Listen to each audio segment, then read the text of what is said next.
ಓಂ ಶಾಂತಿ. ಮುರಳಿಯ ದಿನಾಂಕ 6/6/2025. ಪ್ರಾತಃ ಮುರಳಿ. ಬಾಪ್ದಾದ ಮಧುಬನ. ಬಾಬಾ ತಿಳಿಸುತ್ತಾರೆ, ಮಧುರ ಮಕ್ಕಳೇ, ಭವಿಷ್ಯದಲ್ಲಿ ಉತ್ತಮ ಮನೆತನದಲ್ಲಿ ಬರುವ ಆಧಾರವು ವಿದ್ಯೆಯಾಗಿದೆ. ಈ ವಿದ್ಯೆಯಿಂದ ನೀವು ಬಿಕಾರಿಗಳಿಂದ ರಾಜಕುಮಾರರಾಗುತ್ತೀರಿ. ಪ್ರಶ್ನೆ: golden spoon in the mouth, ಬಾಯಲ್ಲಿ ಚಿನ್ನದ ಚಮಚ ಅರ್ಥಾತ್ ಉನ್ನತವಾದ ಸುಖ 2 ಪ್ರಕಾರದಿಂದ ಪ್ರಾಪ್ತವಾಗುತ್ತದೆ. ಹೇಗೆ? ಉತ್ತರ: ಒಂದನೆಯದಾಗಿ ಭಕ್ತಿಯಲ್ಲಿ ದಾನ ಪುಣ್ಯ ಮಾಡುವುದರಿಂದ, ಎರಡನೆಯದಾಗಿ ಜ್ಞಾನದಲ್ಲಿ ವಿದ್ಯೆಯಿಂದ. ಭಕ್ತಿಯಲ್ಲಿ ದಾನ ಪುಣ್ಯ ಮಾಡುತ್ತಾರೆಂದರೆ ರಾಜ ಅಥವಾ ಸಾಹುಕಾರರ ಬಳಿ ಜನ್ಮ ಪಡೆಯುತ್ತಾರೆ, ಆದರೆ ಅದು ಅಲ್ಪಕಾಲದ ಸುಖವಾಯಿತು. ನೀವು ಜ್ಞಾನದಲ್ಲಿ ವಿದ್ಯೆಯಿಂದ ಅಷ್ಟು ಶ್ರೇಷ್ಠ ಸುಖವನ್ನು ಪಡೆಯುತ್ತೀರಿ. ಇದು ಬೇಹದ್ದಿನ ಮಾತಾಗಿದೆ. ಭಕ್ತಿಯಲ್ಲಿ ವಿದ್ಯೆಯಿಂದ ರಾಜ್ಯವು ಸಿಗುವುದಿಲ್ಲ. ಇಲ್ಲಿ ಯಾರೆಷ್ಟು ಚೆನ್ನಾಗಿ ಓದುವರೋ ಅಷ್ಟು ಶ್ರೇಷ್ಠ ಪದವಿಯನ್ನು ಪಡೆಯುತ್ತಾರೆ. ಓಂ ಶಾಂತಿ. ಮಧುರಾತಿ ಮಧುರ ಅಗಲಿ ಹೋಗಿ ಮರಳಿ ಸಿಕ್ಕಿರುವ ಮಕ್ಕಳಿಗೆ ಆತ್ಮಿಕ ತಂದೆಯು ತಿಳಿಸಿಕೊಡುತ್ತಾರೆ. ಇದಕ್ಕೆ ಆತ್ಮಿಕ ಜ್ಞಾನವೆಂದು ಹೇಳಲಾಗುತ್ತದೆ. ತಂದೆಯು ಬಂದು ಭಾರತವಾಸಿ ಮಕ್ಕಳಿಗೆ ತಿಳಿಸುತ್ತಾರೆ, ತಮ್ಮನ್ನು ಆತ್ಮನೆಂದು ತಿಳಿಯಿರಿ ಮತ್ತು ತಂದೆಯನ್ನು ನೆನಪು ಮಾಡಿ. ತಂದೆಯು ಈ ವಿಶೇಷವಾದ ಆದೇಶವನ್ನು ನೀಡಿದ್ದಾರೆಂದ ಮೇಲೆ ಅದನ್ನು ಪಾಲಿಸಬೇಕಲ್ಲವೇ? ಸರ್ವಶ್ರೇಷ್ಠ ತಂದೆಯ ಶ್ರೀಮತವು ಪ್ರಸಿದ್ಧವಾಗಿದೆ. ಇದೂ ಸಹ ನೀವು ಮಕ್ಕಳಿಗೆ ಜ್ಞಾನವಿದೆ. ಕೇವಲ ಶಿವ ತಂದೆಗೆ ಶ್ರೀ ಶ್ರೀ ಎಂದು ಹೇಳಬಹುದಾಗಿದೆ. ಅವರೇ ಸರ್ವಶ್ರೇಷ್ಠರನ್ನಾಗಿ ಮಾಡುತ್ತಾರೆ. ಶ್ರೀ ಎಂದರೆ ಶ್ರೇಷ್ಠ. ನೀವು ಮಕ್ಕಳಿಗೆ ಈಗ ಅರ್ಥವಾಗಿದೆ. ಇವರನ್ನು ತಂದೆಯೇ ಈ ರೀತಿ ಮಾಡಿದರು. ನಾವೀಗ ಹೊಸ ಪ್ರಪಂಚಕ್ಕಾಗಿ ಓದುತ್ತಿದ್ದೇವೆ. ಹೊಸ ಪ್ರಪಂಚದ ಹೆಸರೇ ಆಗಿದೆ ಸ್ವರ್ಗ, ಅಮರಪುರಿ. ಮಹಿಮೆಗಾಗಿ ಬಹಳಷ್ಟು ಹೆಸರುಗಳಿವೆ. ಸ್ವರ್ಗ ಮತ್ತು ನರಕವೆಂದು ಹೇಳುತ್ತಾರೆ. ಸ್ವರ್ಗಸ್ಥರಾದರೆಂದರೆ ಇದುವರೆಗೂ ನರಕವಾಸಿಗಳಾಗಿದ್ದರಲ್ಲವೇ? ಆದರೆ ಮನುಷ್ಯರಲ್ಲಿ ಅಷ್ಟು ತಿಳುವಳಿಕೆ ಇಲ್ಲ. ಸ್ವರ್ಗ, ನರಕ, ಹೊಸ ಪ್ರಪಂಚ ಮತ್ತು ಹಳೆಯ ಪ್ರಪಂಚವೆಂದು ಯಾವುದಕ್ಕೆ ಹೇಳಲಾಗುತ್ತದೆ ಎಂಬುದು ಏನೂ ತಿಳಿದಿಲ್ಲ. ಹೊರಗಿನ ಆಡಂಬರವು ಎಷ್ಟೊಂದಿದೆ. ನೀವು ಮಕ್ಕಳಲ್ಲಿಯೂ ಸಹ ತಂದೆಯೇ ಓದಿಸುತ್ತಾರೆ ಎಂಬುದನ್ನು ಕೆಲವರೇ ಯಥಾರ್ಥವಾಗಿ ತಿಳಿದುಕೊಂಡಿದ್ದಾರೆ. ನಾವು ಈ ಲಕ್ಷ್ಮೀನಾರಾಯಣರಾಗಲು ಬಂದಿದ್ದೇವೆ. ನಾವು ಬಿಕಾರಿಗಳಿಂದ ರಾಜಕುಮಾರರಾಗುತ್ತೇವೆ. ಮೊಟ್ಟ ಮೊದಲು ನಾವು ಹೋಗಿ ರಾಜಕುಮಾರರಾಗುತ್ತೇವೆ. ಇದು ವಿದ್ಯೆಯಾಗಿದೆ. ಹೇಗೆ ವಕೀಲ ವಿದ್ಯೆಯನ್ನು ಓದುತ್ತಾರೆಂದರೆ, ನಾವು ಹೋಗಿ ಮನೆ ಕಟ್ಟಿಸುತ್ತೇವೆ, ಇದನ್ನು ಮಾಡುತ್ತೇವೆ, ಅದನ್ನು ಮಾಡುತ್ತೇವೆ ಎಂದು ಬುದ್ಧಿಯಲ್ಲಿ ಇರುತ್ತದೆ. ಪ್ರತಿಯೊಬ್ಬರಿಗೆ ತಮ್ಮ ಕರ್ತವ್ಯವು ಸ್ಮೃತಿಯಲ್ಲಿರುತ್ತದೆ. ಈ ವಿದ್ಯೆಯನ್ನು ನೀವು ಮಕ್ಕಳು ಹೋಗಿ ಬಹಳ ಉತ್ತಮವಾದ ಮನೆತನದಲ್ಲಿ ಜನ್ಮ ಪಡೆಯಬೇಕಾಗಿದೆ. ಯಾರೆಷ್ಟು ಹೆಚ್ಚು ಓದುವರೋ ಅಷ್ಟು ಒಳ್ಳೆಯ ಮನೆಯಲ್ಲಿ ಜನ್ಮ ಪಡೆಯುವರು. ರಾಜನ ಮನೆಯಲ್ಲಿ ಜನ್ಮ ಪಡೆದು ಮತ್ತೆ ರಾಜ್ಯಭಾರ ಮಾಡಬೇಕಾಗಿದೆ. Golden spoon in the mouth ಎಂದು ಗಾಯನವೂ ಇದೆ. ಮೊದಲನೆಯದಾಗಿ ಜ್ಞಾನದ ಮೂಲಕ ಈ ಸುಖವು ಪ್ರಾಪ್ತಿಯಾಗುತ್ತದೆ. ಎರಡನೆಯದಾಗಿ ಒಂದು ವೇಳೆ ದಾನ ಪುಣ್ಯ ಚೆನ್ನಾಗಿ ಮಾಡಿದ್ದರೂ ಸಹ ರಾಜನ ಬಳಿ ಜನ್ಮ ಸಿಗುವುದು, ಆದರೆ ಅದು ಹದ್ದಿನ ಸುಖವಾಯಿತು. ಇದು ಬೇಹದ್ದಿನ ಮಾತಾಗಿದೆ. ಪ್ರತಿಯೊಂದು ಮಾತನ್ನು ಚೆನ್ನಾಗಿ ಅರಿತುಕೊಳ್ಳಿ. ಏನಾದರೂ ಅರ್ಥವಾಗದಿದ್ದರೆ ನೀವು ಕೇಳಬಹುದು. ಇಂತಿಂತಹ ಮಾತುಗಳನ್ನು ತಂದೆಯೊಂದಿಗೂ ಕೇಳಬೇಕೆಂದು ಬರೆದಿಟ್ಟುಕೊಳ್ಳಿ. ಮುಖ್ಯವಾದುದು ತಂದೆಯ ನೆನಪಿನ ಮಾತಾಗಿದೆ. ಬಾಕಿ ಯಾವುದೇ ಸಂಶಯವಿದ್ದರೆ ಅದನ್ನು ತಂದೆಯು ಸರಿಪಡಿಸುತ್ತಾರೆ. ಭಕ್ತಿ ಮಾರ್ಗದಲ್ಲಿ ಎಷ್ಟು ದಾನ ಪುಣ್ಯವನ್ನು ಮಾಡುವರೋ ಅಷ್ಟು ಸಾಹುಕಾರರ ಬಳಿ ಜನ್ಮ ಪಡೆಯುತ್ತಾರೆ. ಯಾವುದೇ ಕೆಟ್ಟ ಕರ್ಮವನ್ನು ಮಾಡಿದರೆ ಮತ್ತೆ ಅಂತಹದೇ ಜನ್ಮವು ಸಿಗುತ್ತದೆ. ತಂದೆಯ ಬಳಿ ಬರುತ್ತಾರೆ. ಕೆಲವರಿಗಂತೂ ಇಂತಹ ಕರ್ಮ ಬಂಧನಗಳಿವೆ, ಅದರ ಮಾತೇ ಕೇಳಬೇಡಿ. ಇವೆಲ್ಲವೂ ಹಿಂದಿನ ಕರ್ಮ ಬಂಧನಗಳಾಗಿವೆ. ರಾಜರೂ ಸಹ ಕೆಲವರು ಈ ರೀತಿ ಯವರಿರುತ್ತಾರೆ. ಕರ್ಮ ಬಂಧನವು ಬಹಳ ಕಠಿಣವಾಗಿರುತ್ತದೆ. ಈ ಲಕ್ಷ್ಮೀನಾರಾಯಣರಿಗಂತೂ ಯಾವುದೇ ಬಂಧನವಿಲ್ಲ. ಅಲ್ಲಿ ಯೋಗ ಬಲದಿಂದ ರಚನೆಯಾಗುತ್ತದೆ. ಯಾವಾಗ ನಾವು ಯೋಗ ಬಲದಿಂದ ವಿಶ್ವದ ರಾಜ್ಯ ಭಾಗ್ಯವನ್ನು ತೆಗೆದುಕೊಳ್ಳುತ್ತೇವೆ ಅಂದ ಮೇಲೆ ಯೋಗ ಬಲದಿಂದ ಮಕ್ಕಳಾಗಲು ಸಾಧ್ಯವಿಲ್ಲವೇ? ಮೊದಲೇ ಸಾಕ್ಷಾತ್ಕಾರವಾಗಿ ಬಿಡುತ್ತದೆ. ಅಲ್ಲಂತೂ ಇದು ಸಾಮಾನ್ಯ ಮಾತಾಗಿರುತ್ತದೆ. ಖುಷಿಯಲ್ಲಿ ಮಂಗಳ ವಾದ್ಯಗಳು ಮೊಳಗುತ್ತದೆ. ವೃದ್ಧರಿಂದ ಚಿಕ್ಕ ಮಗುವಾಗಿ ಬಿಡುತ್ತಾರೆ. ಮಕ್ಕಳಿಗೆ ಮಹಾತ್ಮರಿಗಿಂತಲೂ ಹೆಚ್ಚು ಮಾನ್ಯತೆಯನ್ನು ಕೊಡಲಾಗುತ್ತದೆ. ಏಕೆಂದರೆ ಆ ಮಹಾತ್ಮರಂತೂ ಇಡೀ ಜೀವನವನ್ನು ಕಳೆದು ದೊಡ್ಡವರಾಗಿದ್ದಾರೆ. ವಿಕಾರಗಳೇನೆಂದು ಅವರಿಗೆ ತಿಳಿದಿದೆ. ಚಿಕ್ಕ ಮಕ್ಕಳಿಗೆ ಏನೂ ತಿಳಿದಿರುವುದಿಲ್ಲ. ಆದ್ದರಿಂದ ಮಕ್ಕಳು ಮಹಾತ್ಮರಿಗಿಂತಲೂ ಉತ್ತಮರೆಂದು ಹೇಳಲಾಗುತ್ತದೆ. ಅಲ್ಲಂತೂ ಎಲ್ಲರೂ ಮಹಾತ್ಮರೇ ಇರುತ್ತಾರೆ. ಕೃಷ್ಣನಿಗೂ ಮಹಾತ್ಮನೆಂದು ಹೇಳಲಾಗುತ್ತದೆ. ಕೃಷ್ಣನು ಸತ್ಯ ಮಹಾತ್ಮನಾಗಿದ್ದಾನೆ. ಸತ್ಯಯುಗದಲ್ಲಿಯೇ ಮಹಾನ್ ಆತ್ಮರಿರುತ್ತಾರೆ. ಅವರ ತರಹ ಇಲ್ಲಿ ಯಾರೂ ಇರಲು ಸಾಧ್ಯವಿಲ್ಲ. ನೀವು ಮಕ್ಕಳಿಗೆ ಬಹಳ ಖುಷಿ ಇರಬೇಕು. ನಾವೀಗ ಹೊಸ ಪ್ರಪಂಚದಲ್ಲಿ ಜನ್ಮ ತೆಗೆದುಕೊಳ್ಳುತ್ತೇವೆ. ಈ ಹಳೆಯ ಪ್ರಪಂಚವು ಸಮಾಪ್ತಿಯಾಗಲಿದೆ. ಮನೆಯು ಹಳೆಯದಾದಾಗ ಹೊಸ ಮನೆಯ ಖುಷಿ ಇರುತ್ತದೆಯಲ್ಲವೇ? ಎಷ್ಟು ಒಳ್ಳೊಳ್ಳೆಯ ಮಾರ್ಬಲ್ನಿಂದ ಕೂಡಿದ ಮನೆಗಳನ್ನು ಕಟ್ಟುತ್ತೀರಿ. ಹೇಗೆ ಜೈನರ ಬಳಿ ಬಹಳಷ್ಟು ಹಣವಿರುತ್ತದೆ. ಅವರು ತಮ್ಮನ್ನು ಉತ್ತಮ ಕುಲದವರೆಂದು ಹೇಳುತ್ತಾರೆ. ವಾಸ್ತವದಲ್ಲಿ ಇಲ್ಲಿ ಯಾವುದೂ ಉತ್ತಮ ಕುಲವಿಲ್ಲ. ಉತ್ತಮ ಕುಲದಲ್ಲಿ ವಿವಾಹ ಮಾಡಿಕೊಳ್ಳುವುದಕ್ಕಾಗಿ ಮನೆಯನ್ನು ಹುಡುಕುತ್ತಾರೆ. ಅಲ್ಲಿ ಕುಲ ಇತ್ಯಾದಿಗಳ ಮಾತೇ ಇರುವುದಿಲ್ಲ. ಅಲ್ಲಿ ಒಂದೇ ದೇವತಾ ಕುಲವಿರುತ್ತದೆ, ಮತ್ಯಾವುದೂ ಇಲ್ಲ. ಇದಕ್ಕಾಗಿ ನಾವೆಲ್ಲ ಆತ್ಮಗಳು ಒಬ್ಬ ತಂದೆಯ ಮಕ್ಕಳೆಂದು ನೀವು ಸಂಗಮದಲ್ಲಿ ಅಭ್ಯಾಸ ಮಾಡುತ್ತೀರಿ. ಮೊದಲು ಆತ್ಮ, ನಂತರ ಈ ಶರೀರವು ಸಿಗುವುದು. ಪ್ರಪಂಚದಲ್ಲಿ ಎಲ್ಲರೂ ದೇಹಾಭಿಮಾನಿಗಳಾಗಿರುತ್ತಾರೆ. ನೀವಂತೂ ಈಗ ದೇಹಿ ಅಭಿಮಾನಿಗಳಾಗಬೇಕಾಗಿದೆ. ಗೃಹಸ್ಥ ವ್ಯವಹಾರದಲ್ಲಿ ಇರುತ್ತಾ ತಮ್ಮ ಸ್ಥಿತಿಯನ್ನು ಜಮಾ ಮಾಡಿಕೊಳ್ಳಬೇಕಾಗಿದೆ. ತಂದೆಗೆ ಎಷ್ಟೊಂದು ಮಂದಿ ಮಕ್ಕಳಿದ್ದಾರೆ. ಎಷ್ಟು ದೊಡ್ಡ ಗೃಹಸ್ಥವಿದೆ. ಎಷ್ಟೊಂದು ಜವಾಬ್ದಾರಿ ಇರುತ್ತದೆ. ಇವರೂ ಸಹ ಪರಿಶ್ರಮ ಪಡಬೇಕಾಗುತ್ತದೆ. ನಾನೇನು ಸನ್ಯಾಸಿಯಲ್ಲ. ತಂದೆಯು ಇವರಲ್ಲಿ ಪ್ರವೇಶ ಮಾಡಿದ್ದಾರೆ. ಬ್ರಹ್ಮ ವಿಷ್ಣು ಶಂಕರನಿಗೂ ಚಿತ್ರವಿದೆಯಲ್ಲವೇ? ಬ್ರಹ್ಮನು ಎಲ್ಲರಿಗಿಂತ ಉತ್ತಮನಾಗಿದ್ದಾನೆ. ಅಂದ ಮೇಲೆ ಅವರನ್ನು ಬಿಟ್ಟು ತಂದೆಯು ಮತ್ತೆ ಯಾರಲ್ಲಿ ಬರುತ್ತಾರೆ? ಬ್ರಹ್ಮನು ಹೊಸದಾಗಿ ಹುಟ್ಟುವುದಿಲ್ಲ. ನಾನು ಇವರನ್ನು ದತ್ತು ಮಾಡಿಕೊಳ್ಳುತ್ತೇನೆ. ನೀವು ಹೇಗೆ ಬ್ರಾಹ್ಮಣರಾಗುತ್ತೀರಿ ಎಂದು ನೋಡುತ್ತೀರಲ್ಲವೇ? ಈ ಮಾತುಗಳು ನಿಮಗೆ ತಿಳಿದಿದೆ, ಮತ್ಯಾರಿಗೂ ತಿಳಿದಿಲ್ಲ. ಇವರು ಇಷ್ಟು ಮಂದಿ ಬ್ರಾಹ್ಮಣಿಯರು ಹೇಗೆ ಜನ್ಮ ಪಡೆಯುತ್ತಾರೆಂದು ಅವರಿಗೇನು ಗೊತ್ತು? ಒಂದೊಂದು ಮಾತಿನಲ್ಲಿ ಎಷ್ಟೊಂದು ತಿಳಿಸಬೇಕಾಗುತ್ತದೆ. ಇವು ಬಹಳ ಗುಹ್ಯ ಮಾತುಗಳಾಗಿವೆ.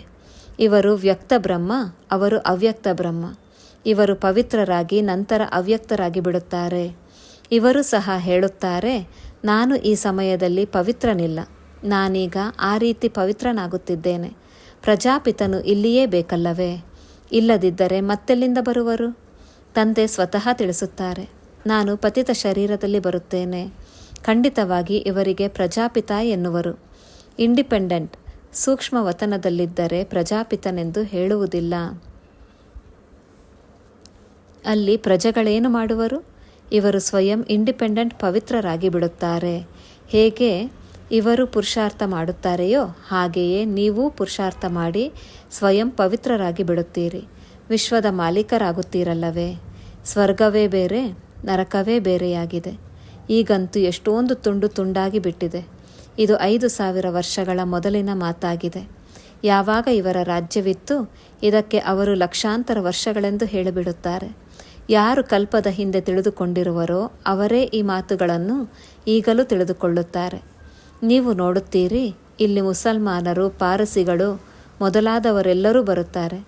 ಕೆಲವರು ಮುಸಲ್ಮಾನರೇ ಇಲ್ಲಿ ಹಿಂದೂಗಳಿಗೆ ಜ್ಞಾನವನ್ನು ಕೊಡುತ್ತಿದ್ದಾರೆ. ಆಶ್ಚರ್ಯವಲ್ಲವೇ?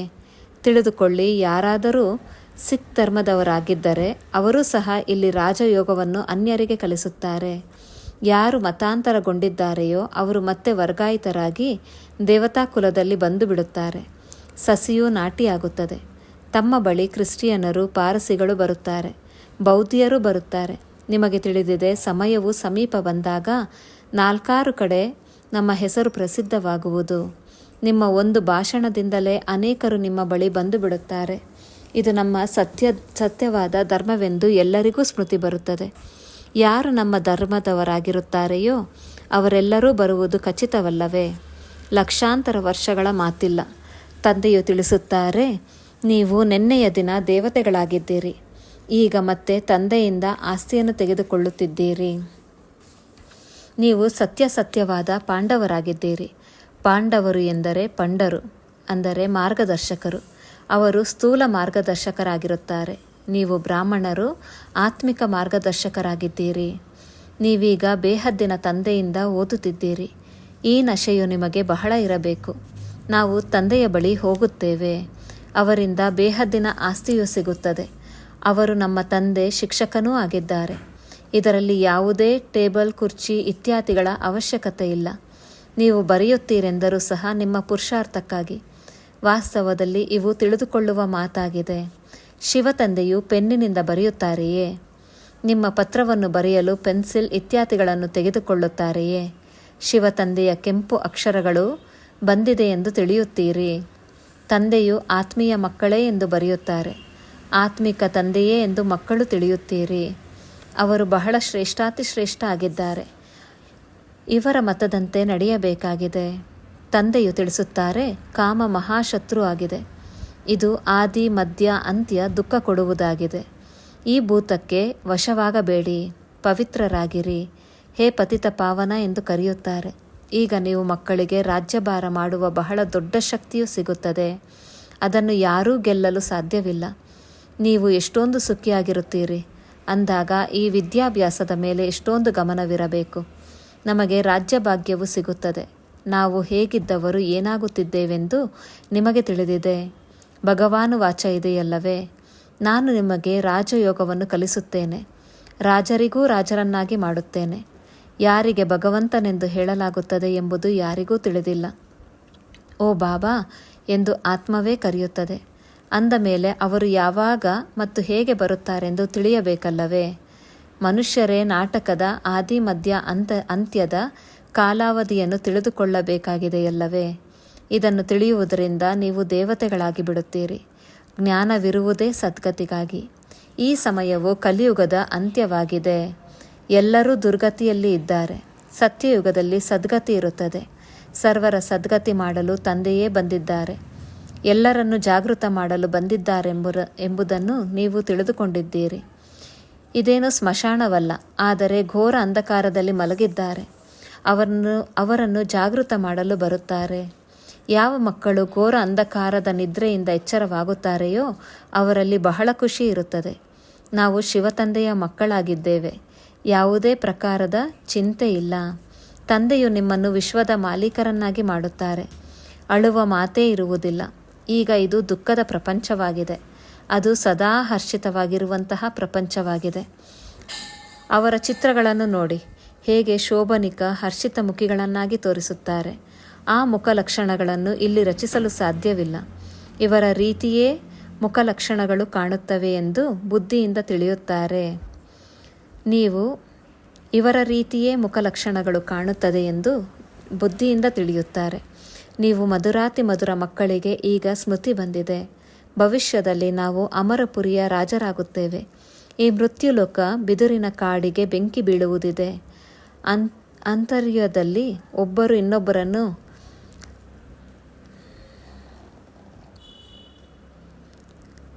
ಅಂತರ್ಯುದ್ಧದಲ್ಲಿ ಒಬ್ಬರು ಇನ್ನೊಬ್ಬರನ್ನು ಹೇಗೆ ಸಾಯಿಸುತ್ತಾರೆ? ನಾವು ಯಾರನ್ನು ಸಾಯಿಸುತ್ತೇವೆ ಎಂಬುದೂ ಸಹ ಯಾರಿಗೂ ತಿಳಿಯುವುದಿಲ್ಲ. ಹಾಹಾಕಾರದ ನಂತರ ಜಯ ಜಯಕಾರವಾಗುತ್ತದೆ. ನಿಮ್ಮದು ವಿಜಯ ಮತ್ತು ಉಳಿದೆಲ್ಲದವರದು ವಿನಾಶವಾಗಿ ಬಿಡುತ್ತದೆ. ರುದ್ರಮಾಲೆಯಲ್ಲಿ ಬಹಳಷ್ಟು ವಿಸ್ತಾರವಾಗಿ ಹರಡಿದೆ.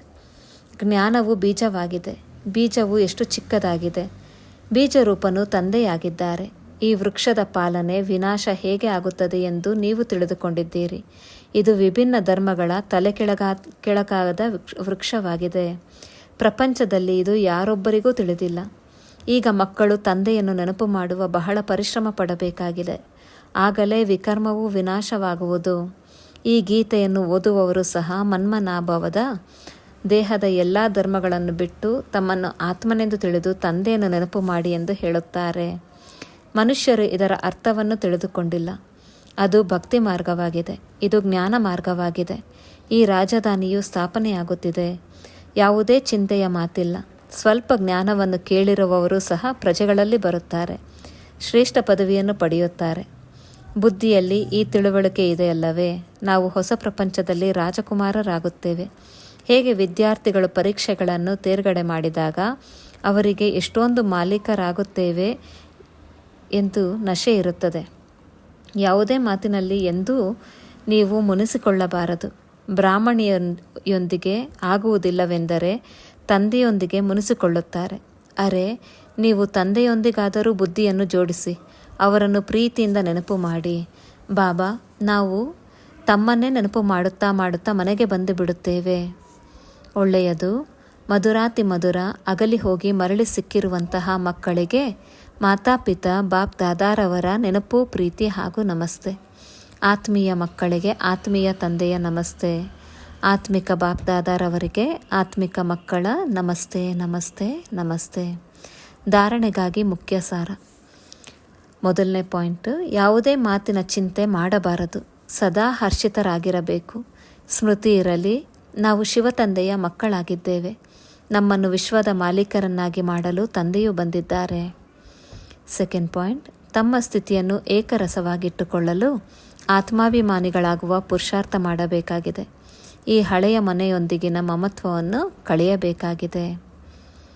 ವರದಾನ: ಮನನ ಶಕ್ತಿಯ ಮುಖಾಂತರ ಬುದ್ಧಿಯನ್ನು ಶಕ್ತಿಶಾಲಿಯನ್ನಾಗಿ ಮಾಡಿಕೊಳ್ಳುವಂತಹ ಮಾಸ್ಟರ್ ಸರ್ವಶಕ್ತಿವಾನ್ ಭವ.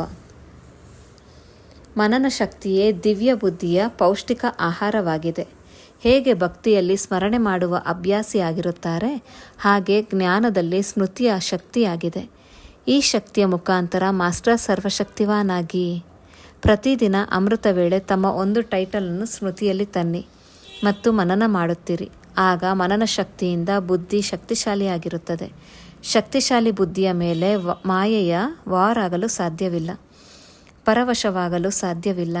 ಏಕೆಂದರೆ ಮಾಯೆ ಎಲ್ಲಕ್ಕಿಂತ ಮೊದಲು ವ್ಯರ್ಥ ಸಂಕಲ್ಪರೂಪಿ ಬಾಣದ ಮೂಲಕ ದಿವ್ಯ ಬುದ್ಧಿಯನ್ನೇ ಬಲಹೀನ ಮಾಡಿಬಿಡುವುದು. ಈ ಬಲಹೀನತೆಯಿಂದ ತಪ್ಪಿಸಿಕೊಳ್ಳುವ ಸಾಧನವೇ ಆಗಿದೆ ಮನನ ಶಕ್ತಿ. ಸ್ಲೋಗನ್: ಆಜ್ಞಾಕಾರಿ ಮಕ್ಕಳೇ ಆಶೀರ್ವಾದಕ್ಕೆ ಪಾತ್ರರಾಗುತ್ತಾರೆ. ಆಶೀರ್ವಾದದ ಪ್ರಭಾವ ಹೃದಯವನ್ನು ಸದಾ ಸಂತುಷ್ಟವಾಗಿಟ್ಟಿರುತ್ತದೆ. ಅವ್ಯಕ್ತ ಸೂಚನೆ: ಆತ್ಮಿಕ ಸ್ಥಿತಿಯಲ್ಲಿರುವಂತಹ ಅಭ್ಯಾಸ ಮಾಡಿ ಅಂತರ್ಮುಖಿಯಾಗಿರಿ. ಸದಾ ಬೇಹದ್ದಿನ ಆತ್ಮಿಕ ದೃಷ್ಟಿ, ಸಹೋದರನ ವೃತ್ತಿಯಿಂದ ಯಾವುದೇ ಆತ್ಮನ ಪ್ರತಿ ಶುಭ ಭಾವನೆ ಇಡುವ ಛಲ ಅವಶ್ಯವಾಗಿ ಸಿಗುತ್ತದೆ. ಯಾವುದೇ ಆತ್ಮನ ಪ್ರತಿ ಶುಭ ಭಾವನೆ ಇಡುವ ಫಲ ಅವಶ್ಯವಾಗಿ ಸಿಗುತ್ತದೆ. ಆದ್ದರಿಂದ ಪುರುಷಾರ್ಥದಲ್ಲಿ ದಣಿಯಬೇಡಿ, ಹೃದಯ ವಿದೀರ್ಣರಾಗಬೇಡಿ. ನಿಶ್ಚಯ ಬುದ್ಧಿ ವಿಜಯಂತಿ ಆಗಿದ್ದೀರಿ.